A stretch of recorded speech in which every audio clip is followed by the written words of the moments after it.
Hello दोस्तों, स्वागत है आपका अपनी YouTube channel Rohit Goswami law classes में। और आज मैं आपको कराने वाला हूं एलएलबी सेकेंड ईयर, सेम है हमारा फोर्थ, एक्ट है हमारा आर्बिट्रेशन लॉ, कोड है 4007, क्वेश्चन नंबर है 5। वेरी वेरी इंपॉर्टेंट क्वेश्चन है ये। अक्सर 10 नंबर और 20 नंबर में आता है। आने की जो संभावना है 80% बनी रहती है। अगर आपका लक खराब है, आपकी किस्मत आपके साथ नहीं है, तो वो दूसरी बात है, ये एग्जाम में नहीं आए, लेकिन 80% चांसेस के आने के बने रहते हैं। एक बच्चे की कमेंट आई थी, वो कह रहा था कि सर आप जो पीडीएफ नोट्स हमें देते हो उसमें कहीं कहीं कोई मिस्टेक है। तो भाई सबसे पहले तो मैं क्षमा चाहता हूं कि मेरे से गलती हुई है। दूसरी बात, जब मैं नोट्स बनाता हूं तो एक एक नोट्स को बनाने में 6-6 7-7 घंटे लग जाते हैं। तो एक आध शब्द ऊपर नीचे हो जाए या कोई लाइन में थोड़ा फॉल्ट हो जाता है तो मैं हालांकि चेक करता हूं, लेकिन उस समय स्ट्रेस इतना रहता है कि देख नहीं पाता हूं। ठीक है। और कोई गलती होती है तो या तो मैं खुद स्वयं जब वीडियो कराता हूँ बनाता हूँ तो सही कर देता हूँ, या अगर नहीं कर पाता हूँ तो आप थोड़ा सही कर लिया करो। ठीक है। और मैं उनसे हाथ जोड़ के रिक्वेस्ट करना चाहता हूँ, कुछ बच्चे ऐसे हैं जो पढ़ाई कम बदतमीजी ज़्यादा कर रहे हैं। अगर आपको आस्कीबाजी करनी है, अगर आपको किसी से अफेयरबाजी करनी है, तो आप पर्सनल अकाउंट ले लीजिए उनका और उस नंबर पे जाके उनसे बात कर लीजिए। वीडियो की कमेंट में आकर एक दूसरे चैट कर रहे हैं, बातें कर रहे हैं, बताइए। और बातें भी इतनी भद्दी भद्दी कर रहे हैं, बहुत ज्यादा। अब ऐसे पे क्या एक्शन लिया जाए? तो भाई आपसे हाथ जोड़ के रिक्वेस्ट है, बच्चों को परेशान ना करो। पर्सनल नंबर आपस में ले लिया करो और आप वहां पर अपना कांटेक्ट बना कर रखो। ठीक है। आगे चलते हैं अपने क्वेश्चन पे।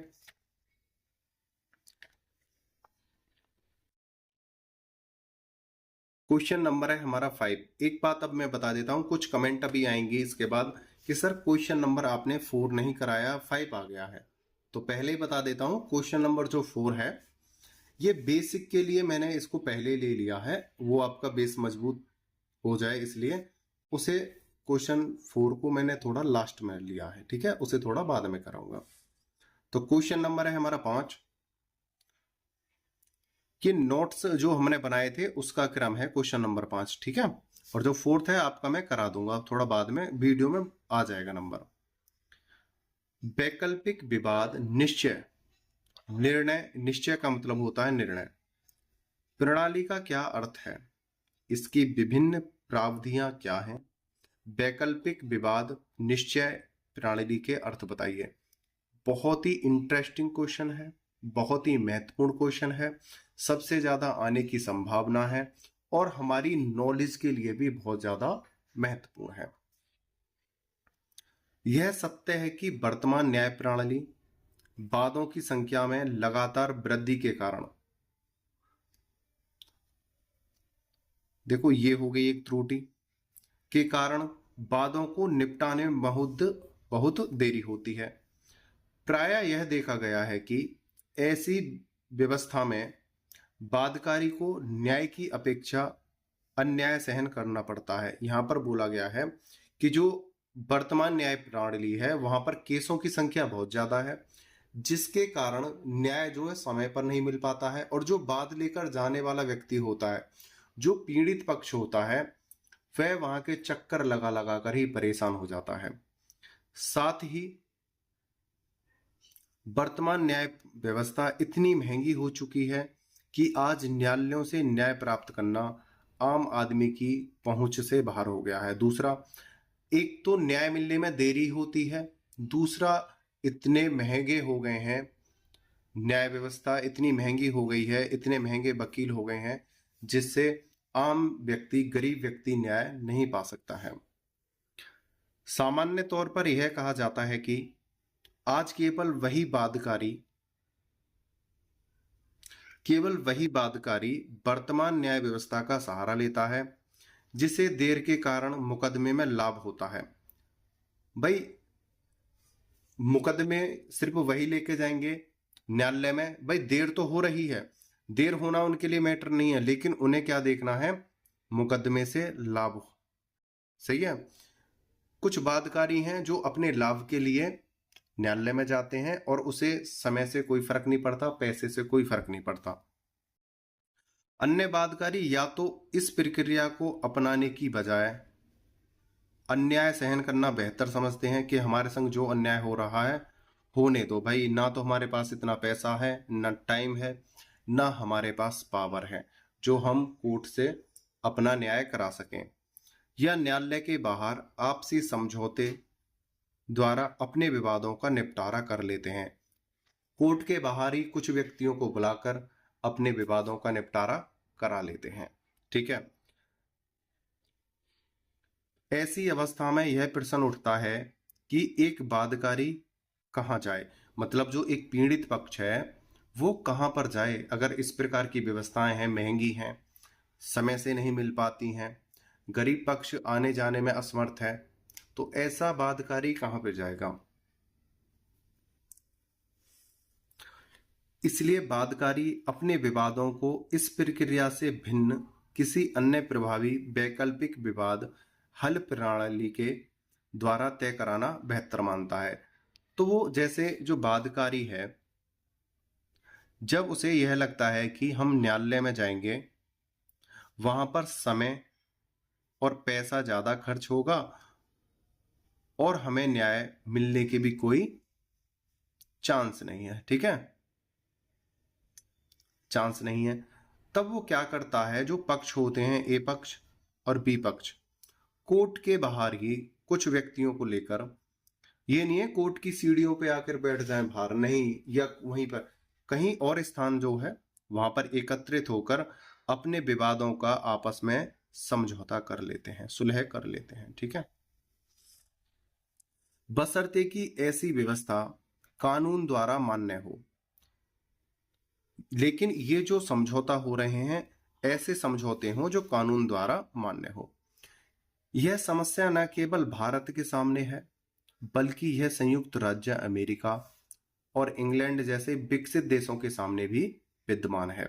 भारत में ही नहीं, अमेरिका और इंग्लैंड जैसे देशों में भी इस प्रकार की व्यवस्था है, क्योंकि वहां पर भी जो न्याय है समय से नहीं मिल पाता है और पैसा भी बहुत ज्यादा खर्च होता है। क्योंकि भारत, अमेरिका और एक एग्जाम्पल और था इंग्लैंड, इन देशों में न्याय समय से न मिल पाना और पैसे की खर्च खराबी का रीजन है यहां पर वादों की संख्या अधिक है, संख्या अधिक है, अधिक होने के कारण यह सही समय पर हमें न्याय नहीं दे पाते हैं। और जो न्यायालय के कार्यकर्ता हैं, न्यायाधीश हैं, जो प्रशासन होता है वो बहुत कम है भारत के अंदर। ठीक है, हमारे यहाँ पर न्यायाधीशों की संख्या बहुत कम है। ठीक है, आगे चलते हैं।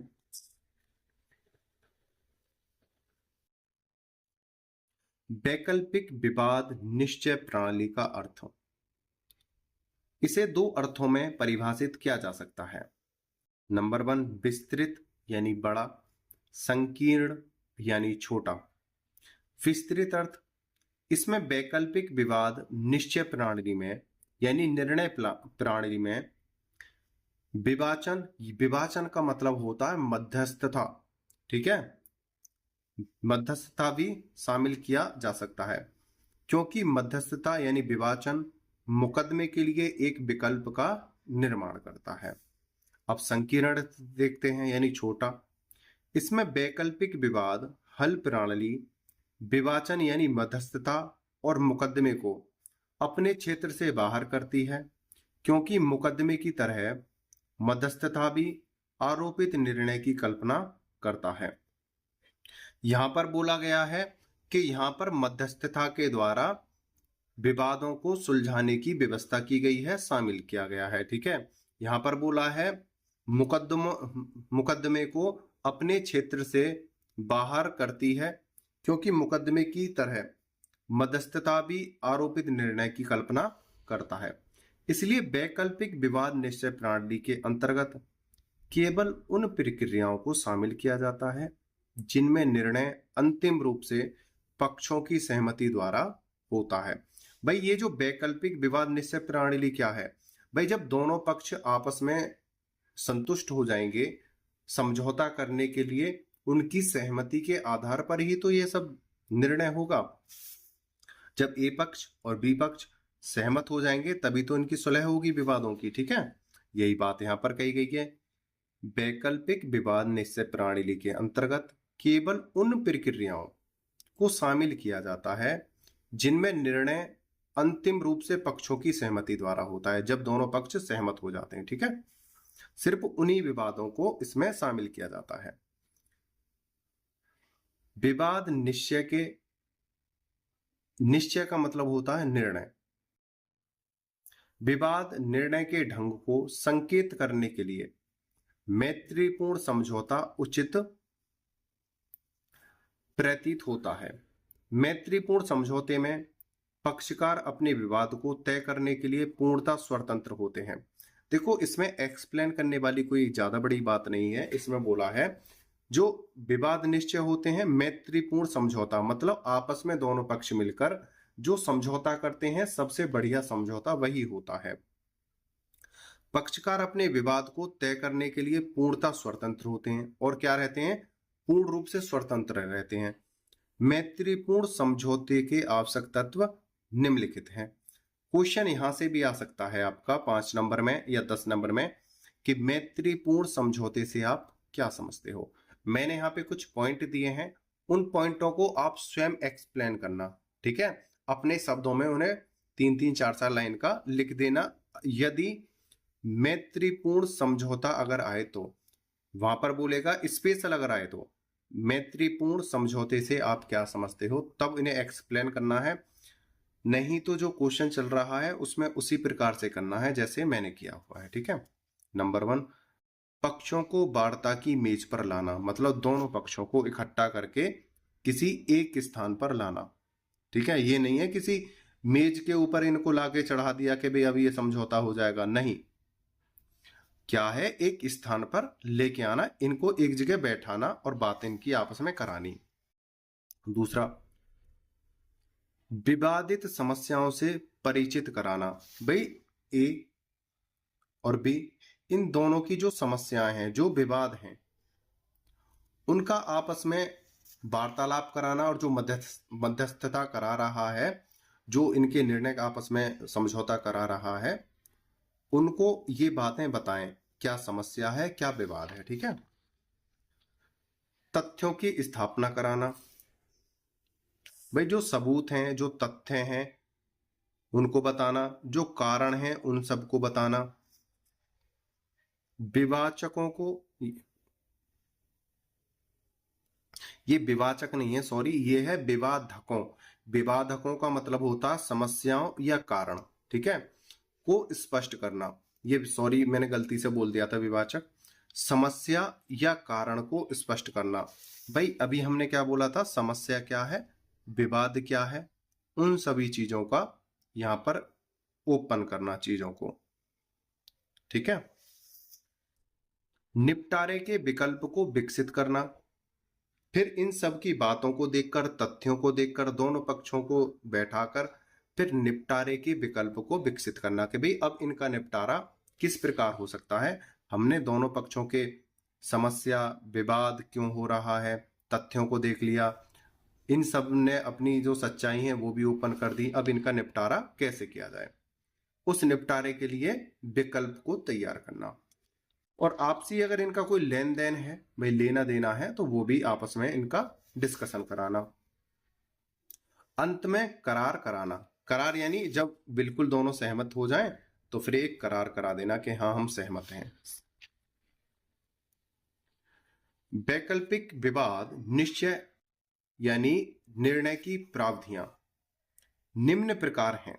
वार्ता, विवादों को हल करने के लिए विवाद के पक्षों की आपसी वार्ता सबसे सरल एवं उत्तम ढंग है।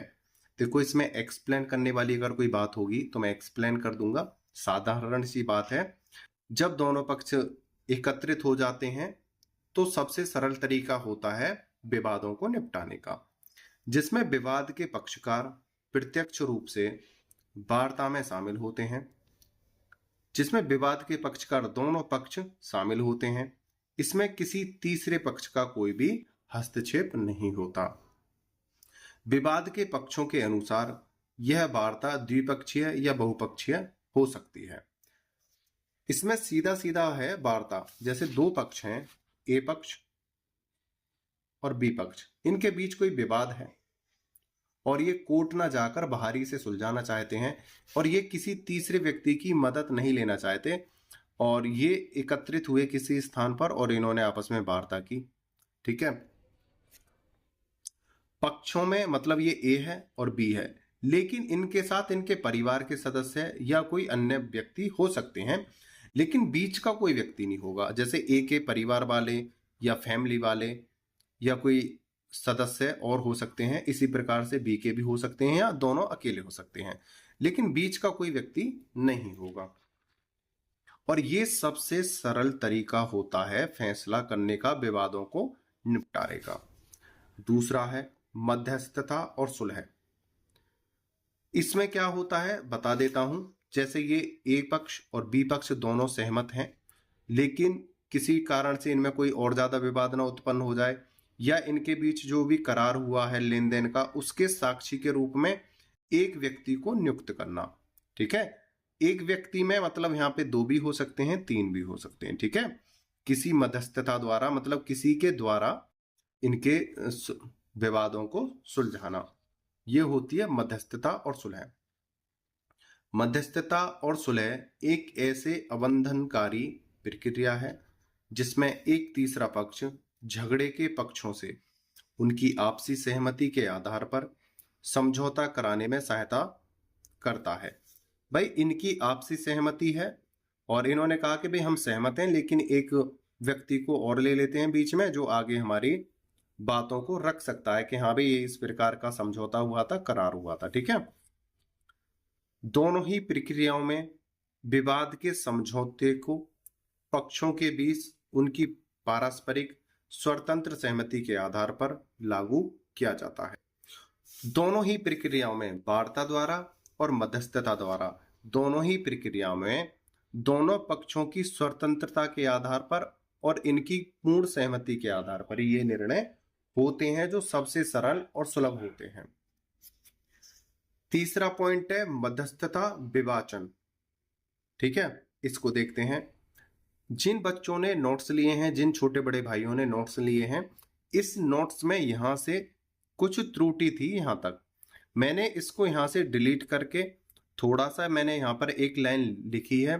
अगर आपके हाथ में नोट्स हैं तो आप इनको सही कर लीजिएगा। ठीक है, यहां से कुछ गलत था, गलत नहीं था, वो एडवांस लाइन थी, तो मैंने उसे काट के थोड़ा शॉर्ट कर दिया। यह विवाद मध्यस्थता विवाचन, यह विवाद हल की एक ऐसी प्रक्रिया है, विवाद हल की यह जो प्रक्रिया है, यह विवाद हल की एक ऐसी प्रक्रिया है जिसके अंतर्गत पक्षकार अपने विवाद को निर्धारित अवधि में सर्वप्रथम सुलह द्वारा तथा इसके असफल होने पर विवाचन द्वारा हल कराने के लिए सहमत होते हैं। सबसे पहले तो ये क्या करते हैं, स्वयं इसे हल करने की कोशिश करते हैं, दोनों पक्ष मिलकर हल करने की कोशिश करते हैं, लेकिन जब ये विफल होते हैं तो विवाचन द्वारा हल कराने के लिए सहमत होते हैं। मध्यस्थम कार्यवाहियों के अनुक्रम में यह प्रक्रिया सुलह से भिन्न है, क्योंकि जहां मध्यस्थम कार्यवाहियों में यदि कोई समझौता हो जाता है तो वह स्वीकृत शर्तों के आधार पर बने पंचाट यानी निर्णय द्वारा समाप्त हो जाती है। लेकिन इसकी क्या है, ये जो सुलह होती है वार्ता द्वारा या दूसरे मध्यस्थ द्वारा, ठीक है, इनमें क्या होता है, दोनों पक्ष समझौता करते हैं। भाई यहां पर तो क्या था, दोनों पक्ष आकर समझौता कर लेते हैं, किसी तीसरे को इंटरफेयर नहीं करते हैं। यहां पर क्या है, किसी तीसरे व्यक्ति को इंटरफेयर करके अपना समझौता कर लेते हैं। इसमें आपस में जो करार होते हैं, जो समझौता होते हैं, उसे तोड़ भी सकते हैं। ठीक है, बाद में कि मैं इसे मान्य नहीं कर रहा हूं, कुछ दिन के बाद इसे तोड़ भी सकते हैं। लेकिन मध्यस्थता विवाचन द्वारा जो निर्णय होता है, यहां पर क्या बोला है, यह प्रक्रिया सुलह से थोड़ी भिन्न है, क्योंकि जहां मध्यस्थम कार्रवाइयों में यदि कोई समझौता हो जाता है तो वह स्वीकृत शर्तों के आधार पर बने पंचाट द्वारा समाप्त हो जाती है। मतलब जो समस्याएं होती हैं, अगर इसके द्वारा निर्णय होता है तो वो हमेशा के लिए विवाद समाप्त माना जाएगा। आगे चलते हैं। विवाचन, इसमें विवाद को न्याय के लिए किसी ऐसे मध्यस्थम न्यायाधिकरण को सौंपा जाता है। ध्यान रखना, विवाचन, मध्यस्थम विवाचन, और ये विवाचन, इसमें विवाद को न्याय के लिए किसी ऐसे मध्यस्थम न्यायाधिकरण यानी न्यायाधीश को सौंपा जाता है जो या तो एकमात्र या अन्य असमान संख्या वाले विवाचकों से गठित होती है।